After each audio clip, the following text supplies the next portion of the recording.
Welcome to our channel. Hope today is a great day for you. And now, just sit back, relax, and turn on your phone. Crazy ass story time. 23 years ago, there was this mother of 2 children who just recently had a 3rd child. Soon after, the newborn baby was sleeping in the nursery while they were throwing a house party, and unfortunately, during the party, the house caught on fire. Everyone scrambles out of the house and they couldn't get to the baby, and then the cops concluded that the baby had died in the fire. But her other 2 kids made it out alive. And even though the cops told her that her baby had died, she refused to believe it. Many years later, the mother took her 2 children to a birthday party, and there was this other woman there with her child. And now the mother looks at that child and is in shock because she looks so much like her other 2 kids. She goes up to the little girl and says that she has bubble gum in her hair so that she can steal a few strands of her hair. She took it to a lab and they DNA tested it, and that little girl was her child. So it turns out many years ago during that house party, a woman that the mother knew went upstairs, took the baby, and started the fire so that the baby would be declared as dead and she could easily get away with kidnapping her. And then she ran from the cops and they can't find her. So here's a story time about how I almost died. It was a weekend during my freshman year of high school. My mom was away on a trip and I was home on the weekend with my grandma. I started to feel really sick, but I wasn't one to really make a big deal about anything, so I assumed it was just like food poisoning or something small. About 30 minutes go by and I start throwing up. Normally after I throw up, I feel better, but when I came out of the bathroom, my grandma was like, "Are you okay?" And I was like, "No, I still feel really sick."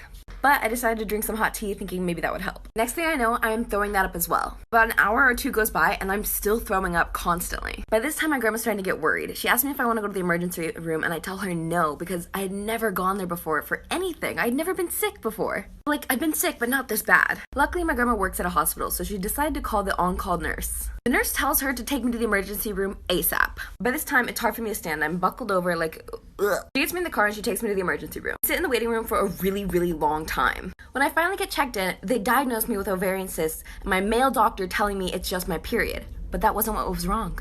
It was something much worse. Story time about how I almost died, part 2. So to catch you up, my male doctor has diagnosed me with ovarian cysts, saying my period is coming and I'm just in a lot of pain, and he sent me home on really high pain meds. We get home about 3 a.m. and I'm starting to feel a little bit better, obviously pain meds. So the next morning, I don't go to school, obviously. I'm still feeling pain, so I decided to take a few more pain meds. My grandma on my dad's side calls me, asks how I'm doing. I tell her I'm doing fine, I feel great, I'm gonna take a nap. But me being like 16, I take more pain meds than I probably should. When I wake up again 6 hours later, I'm in so much pain I can't move, and my mom's come home from her trip. I start screaming. And to give you an idea of how loud I'm screaming, my room's on the top floor. My mom's room is in the basement. She could hear me from the basement screaming. I am in unbearable pain. So much pain I cannot tell you. My mom rushes up the stairs, gets me out of bed, gets me in the car, and we're headed to the emergency room again. By the time we get there, I can't walk. The front desk lady sees me hobbling and helps me into the emergency room. Things are not looking good. My eyes are rolling back in my head and I'm starting to turn a bluey green. Story time about how I almost died, part 3. So my mom is next to me telling me, don't close your eyes, because I'm getting to that point where I'm that deathly pale, my eyes are rolling back in my head and I just can't control it. My mom sees the doctor walk out of the one of the rooms and she hollers him over. She asks if he can check me out immediately, and he looks at me and is like, definitely. He does a quick test pushing on my lower abdomen and realizes my appendix has ruptured. But the thing is, it ruptured a long time ago, nearly 24 hours ago. So while they're doing tests, my mom calls my dad and my other grandmas. When my dad arrives, they tell me they can't perform surgery on me and that I need to go to a different hospital. The hospital couldn't perform surgery on kids. My dad hops in the ambulance for a good $10,000 bill racked up, and we're headed to another hospital. At this point, things are kind of a blur. I was on a lot of drugs, and I remember laughing at myself and my reflection, being scared of my reflection, and constantly saying, "Where's my dad?" Honestly, I don't remember too much before the surgery, but I do remember the doctor asking me, is it on a scale from 1 to 10, how bad's the pain? I told him a 9.5, and then he looked at me and I was like, okay, 10. I also remember begging my mom for water, but she couldn't even give me a sip because the surgery was coming up. I started to cry.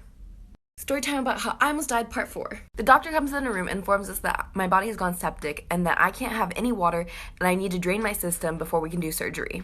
So during that night, I'm begging my mom constantly for water and I'm on an IV drip. That evening I go into surgery, but they can't remove the appendix because there's so much bile buildup. The thing is, my appendix leaked this stuff that caused cysts to grow all over the inside of my body. Instead of taking out the appendix, they decided to put a tube in me and drain all this nasty. But because of this nasty, I have a really high fever, and they're putting me on a slew of different medication. Because I'm the youngest in the family, the news of me being in the hospital spread like wildfire. For the next few days, it was a rotating cycle of distant friends and family coming in to check in on me. But here's where it gets interesting. Because I don't want to name any names, let's say I had a friend named A and a guy friend named Z. Z had a crush on me and A had a crush on Z. So when he came to visit, Z was being so sweet and loving, and I was just not in the mood. A was obviously a little bit jealous because she liked him. I decided we should go for a walk, and they wheelchair me to a big window in the hospital. Next thing I know, I'm flipping out on my guy friend Z. Story time about how I almost died, part 5.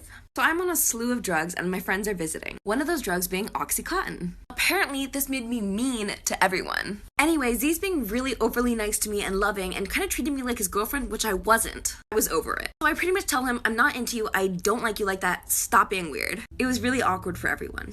Anyway, Z and A go home. A couple days later, Z and A come to visit me again. But now, they're in a relationship. And that's a whole nother story. Anyway, a week and a half goes by and I'm out of the hospital. But the thing is, the appendix is still not removed. The doctors tell us they can't remove my appendix yet until the cysts go away. About a month later, I go back to the doctors to get the appendix removed. They tell me it should be less than 48 hours, I'll be in and out, everything will be good. But it wasn't. When they do the surgery, they accidentally pop some of the cysts. That evening, I get a fever of 104.3. Apparently, by 105, you can have permanent brain damage. It could be why I'm so weird. Anyway, they can't get this fever to go down. This stay went from 48 hours to a lot longer. Story time about how I almost died, part 6. I think this is the last one. Anywho, they are struggling to get this fever down. I'm at 104.2, and it was actually rising. A bunch of codes are going off, and there's a bunch of doctors in the room. It's crazy. Just hours after my last surgery, the doctors decide that right now we have to do an exploratory surgery to see what's wrong. They were worried that they may have missed something or messed something up. So they put me back under anesthesia for the 3rd time in less than a month, and the 2nd time in less than 12 hours. And that's when they realized that they had popped some of these cysts. My stay turned into 24 hours to being a week and a half again. Obviously, I ended up being fine. But for those of you that are interested in health and stuff like that, here's something interesting. Doctors had never seen this before. On the day my appendix ruptured, that entire floor was all people with appendicitis. 2, the doctor said they had never seen this before because my appendix had nestled itself down into my intestines as if my body was trying to remove this dead organ. They had never seen that before. 3, the doctor said he was surprised that I lived having that much toxin in my system. And 4, I was the worst appendix case my doctor had ever seen. So I'm the biggest clown. I have 3 friends. I'm having a birthday party tomorrow, and I invited all 3 of them to my house for my birthday. First friend says that she can't go because of a family event. So I'm like, all right, it's fine. And then the second friend just couldn't come because of, I don't know what reason, but couldn't come. So she said she was busy.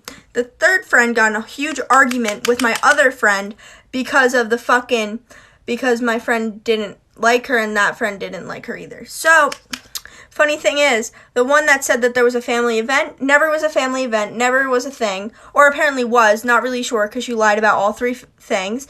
So then I confront her about it and she says all these lies and I'm like, whatever, and I find out they're all hanging out on my birthday. And so that's the funny thing. They all lied to my face and said it was my fault. I am the biggest clown. E spesso fingo come uno stronzo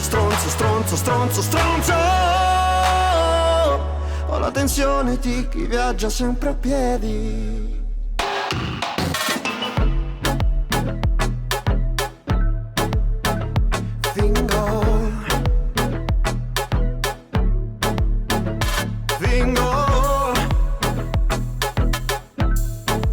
Stasera fingo, ho perso il conto, tu lo sai, delle volte in cui fingo.